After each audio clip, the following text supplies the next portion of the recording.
everything was different. The presentation featured a $40,000 stolen book. Next, the FBI intervened and asked Rebecca how the stolen books ended up on national television.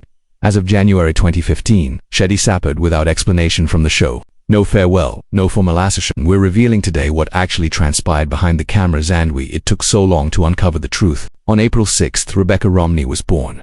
Phoenix, Arizona, a warm desert city. In 1985, nothing about her life was known at the time. Referred to manuscripts worth millions of dollars or rare books. Indeed, Chance made a joke about old books being dull artifacts for elderly men. Her objective was to become a translator or a philosopher. She cherished ideas, languages, and in-depth discussions, things unrelated to the auction industry she would eventually rule.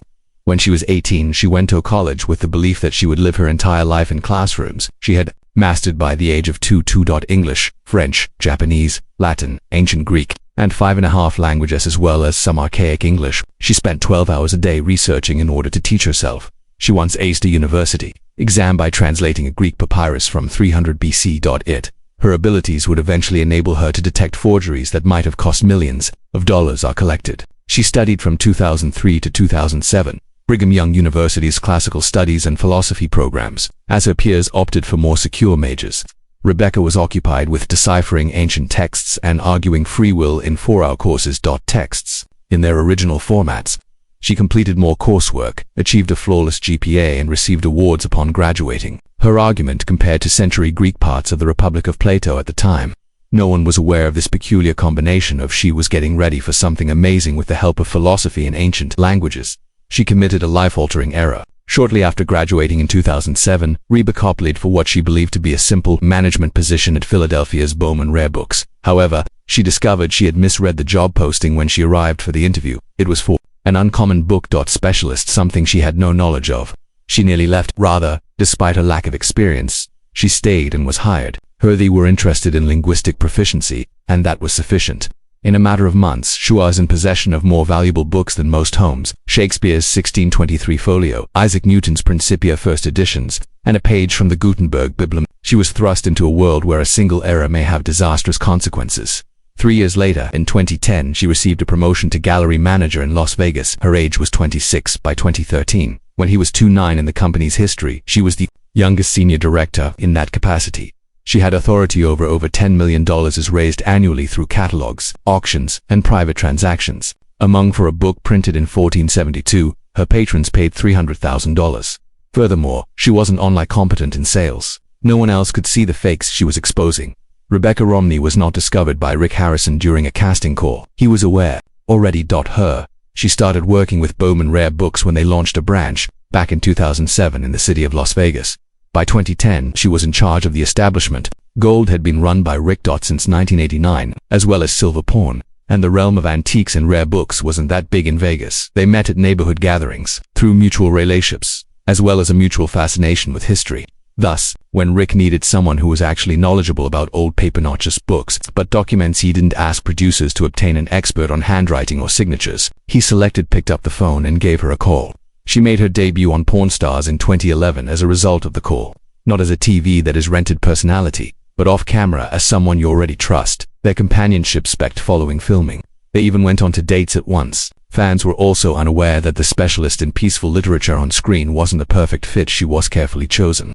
On April 4, 2011, the first time she appeared in front of the camera during season 4, she was given a pile of documents from the Civil War. One of them was an 1861 Confederate bond. If it's real, that might be worth $5,000. She looked at the ink, the texture of the paper, even the printing method used. She revealed a fake signature that decreased the value in less than 10 minutes, between $10,000 and several $100s. The audience was riveted to the screen. She has the cameras rolled. He spoke confidently and silently double things. By the end of the episode, she wasn't merely another expert guest.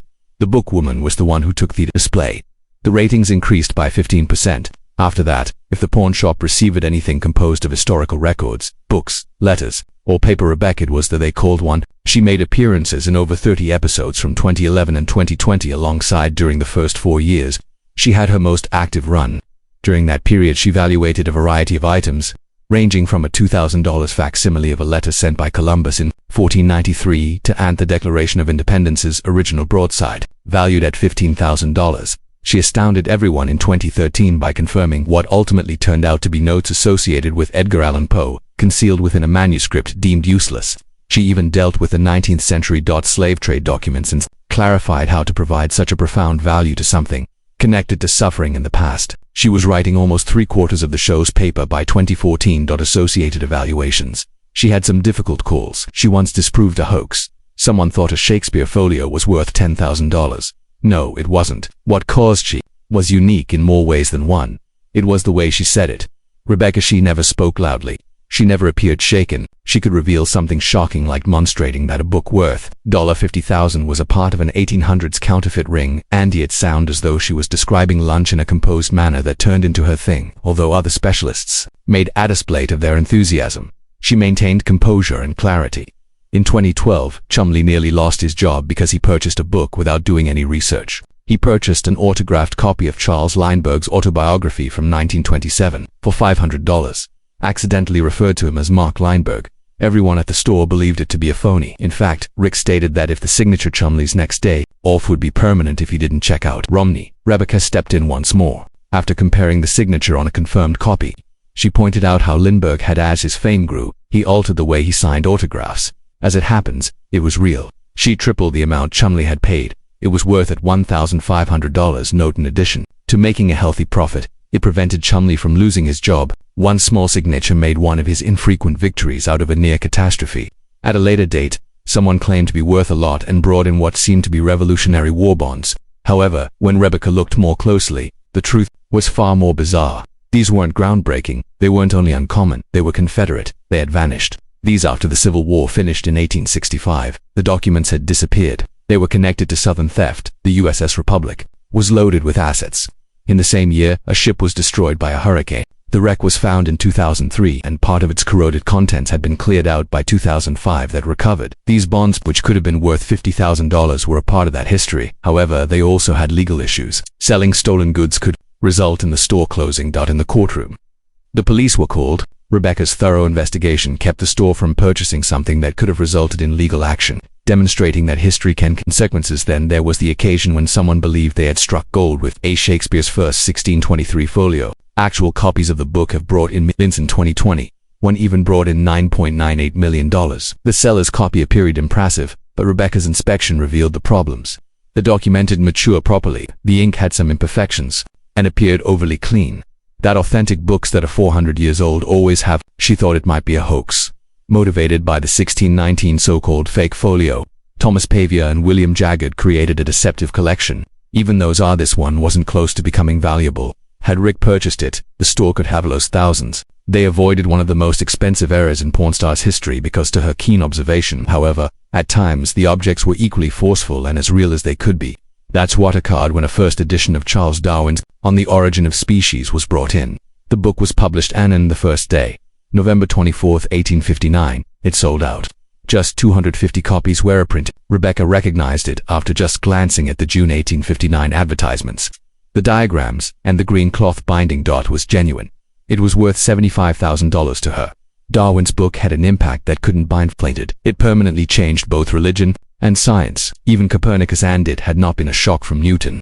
She ultimately made Washington, D.C. her home, where she co-founded a new rare book company. Business. Therefore, even though her departure had a totally valid purpose, the timing still reached bros. Why was the decision made only a few months after the Book of Mormon controversy? Was there something more going on behind closed doors? Or was it just job advancement?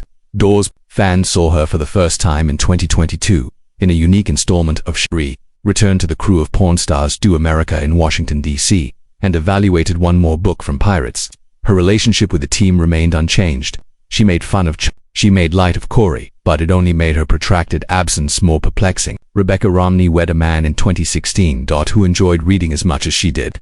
J.P. Romney, a writer and historian investor. The fact that J.P. had family links added to the story's USUALNESS to a prominent figure in American politics. He was distantly connected to the 2012 presidential candidate Mitt Romney, who came in almost all of the country's votes. During this marriage, Rebecca discovered that she was loosely associated with a dynasty that includes George Romney, the former governor of Michigan, who served from 1963 to 1969. She has never met Mitt Romney, though, in spite of all these connections, the link was genuine but far away. more name than connection. Her notoriety at the time came from Pawn Stars had not yet been used. From 2011 until 2015, she appeared on the show, even once evaluating $1 million rare map from 1507. However, by 2023, the marriage was over. Now that JP was her ex-husband, viewers started making assumptions if her path had ever been influenced by politics. But Rebecca insisted on following her journey in the world of rare books were all her own. She co-wrote with JP the year following her marriage, a book that caught everyone off guard, Printer Error. Inconsiderate Tales from the publication date of book history was March 14, 2017. It wasn't a simple read, 368 pages long. The book revealed odd, forgotten printing moments past tales of counterfeit Galileo's writings, Charles Dickens's battle regarding copyright in the 1840s, as well as the enigma surrounding the Bible printed by Gutenberg, published in 1455, which made no explicit reference to Gutenberg. There were just 48 copies of that Bible. Remain, each valued at tens of millions. The book combined Rebecca's real-world experience with JP's narrative, and it was successful. Detractors liked it. It sold well, and it provided her with something that few reality TV stars had ever managed, a voice that is respected outside of the screen. In the same year, Rebecca was known for valuing a $100,000 Shakespeare piece on Pawn Stars in 2013. Folio, and JP had recently released The Monster on the Road Is Me, his own book. The project was one of their final public partnerships, but it also represented a creative high point for them both. Rebecca has drawn a clear line despite the public's interest in her marriage and its potential political repercussions. She hardly ever mentions the Romney name. During an interview in 2023, she stated clearly she hasn't even met MIT. The separation, both intimate and professional, no doubt about it. She doesn't have the names or ages of her two children, or open to the public. While she continues to use the Romney name in her professional life, supporters have observed her lack of willingness to speak. During a fan Q&A, she dismissed inquiries about relationships and celebrity, the one instance in which her private life was brought into prominence when Printer's Error was released, and even then the focus was on the work rather than the marriage. She continued Bided Projections, a science fiction anthology, in 2020 and ensured that the focus remained on the tales rather than her. Some people think that The Quiet is a method, especially in a society where rare books can have political baggage, in order to putting her in touch with collectors from all backgrounds. Romney, Rebecca didn't leave reality TV alone. She had a plan when she left it. After years on Pawn, in 2019 Stars, she was a co-founder of Type Punch Matrix in Silver, a rare book company. Maryland in the spring. This was no small antique store nestled in a corner. It was a declaration. She and her partner, Brian Cassidy, constructed a company that defied all expectations in the field of antiquities. Not only was their inventory costly, but it was also audacious. Gutenberg Bible leaves, Shakespeare folios, and titles that weren't just uncommon but revolutionary. In a year, they were moving items valued at hundreds of thousands of dollars, selling to affluent customers, and even millions. Additionally, Rebecca stood out in a field dominated by older men, sharp, outspoken, and not scared to question the rules. However, her disobedience began earlier. That she and Heather O'Donnell co-wrote the Honey and Wax book in 2017, getting the prize, $1,000 annually, to women under 30 who had assembled the most unique and unexpected book collections. The cost of the books didn't matter to them. They were concerned about how much they intended. In 2023, a tattoo artist's hybrid plant pieces won. A country in 2024, a security analyst with a military motif won. Rebecca had observed something eerie. Women were reluctant yet enthusiastic collectors to identify as collectors. That was altered by this reward. Supported by it provided Biblio and Christie's with recognition, self-assurance, and a legitimate place in the field of rare books. By 2025, it had inspired and recognized 9 women, innumerable others. Another change occurred in the same year. Rebecca let go the bookcase of Jane Austen on February 18, 2025. It was more than a book. It was a literary treasure trove. She referred to it as the Great Forgetting, the historical erasure of the female authors who influenced Austen's universe: Charlotte Smith, Anne Radcliffe, and Frances Burney. These women used to be top-selling brands with thousands of print runs. Currently, the majority of their work is no longer available for purchase. Rebecca's investigation showed that just 10 to 15% of 18th women's century novels are still in print today, compared to 40% of men's. She didn't simply identify the issue. Book by book, number by number, she displayed the proof. Readers paid attention. It was described as bold and incisive by the New York Times. According to the Washington Post, it was exciting. The Guardian described it as natural and electric. It sold more than 20,000 copies in a few weeks. And what was startling most people, Rebecca acknowledged that the majority of the ladies she was writing about were unknown to her. Not while pursuing her degree, not even when she was dealing in rare books. She had read Richardson, The Men, Fielding, but despite this, she had never Read Maria Edgeworth or Charlotte Lennox. Austen did. She was struck with the realization. All of her schooling had quietly these voices were silenced. And how many other people had seen it if she hadn't? Did you miss it too? So she began to gather. She started looking in 2015. Frances Burney's Ivana for original editions by the women who influenced Austen Radcliffe's The Mysteries of Untold, published in 1778, Charlotte Smith's 1788 novel Emmeline, 1794. It was difficult to locate these. Many were misplaced, written off as sentimental or frivolous because to the fact that women wrote them. She hunted and flew to auctions, across properties, and once fought bidders for a copy of The Female Kit by Lennox. Charlotte. By 2025 she had more than 50 uncommon items in her collection. Every book is a resurrection. She did more than merely gather. She used said the books as evidence. She documented how many were printed, how many survived, way detractors treated them. Women's works, she discovered, were much less likely to bested printed again, or used in classroom instruction, despite the fact that Radcliffe-inspired her writings were excluded from the Gothic tradition, along with Poe and Shelley. Canon in the 18th century, Frances Burney sold 3,000 copies, but he vanished by 1850. Wordsworth's career was also influenced by the poetry of Charlotte Smith. She went into almost complete quiet. Rebecca demonstrated through these patterns that sexism wasn't merely in evaluations. It was ingrained in literature's ability to endure. Rebecca Antique Library is not where Romney's narrative starts. Under the neon lights it starts of a porn store in Las Vegas where she made her television debut as an authority on rare books. However, that seems doubtful. She was introduced to the most exclusive rooms in American bibliophilia. The Groyer Club in New York is one of them. It was established in 1884 and is the oldest, the nation's most prestigious book collectors group. Just 825 members can be found all throughout the world.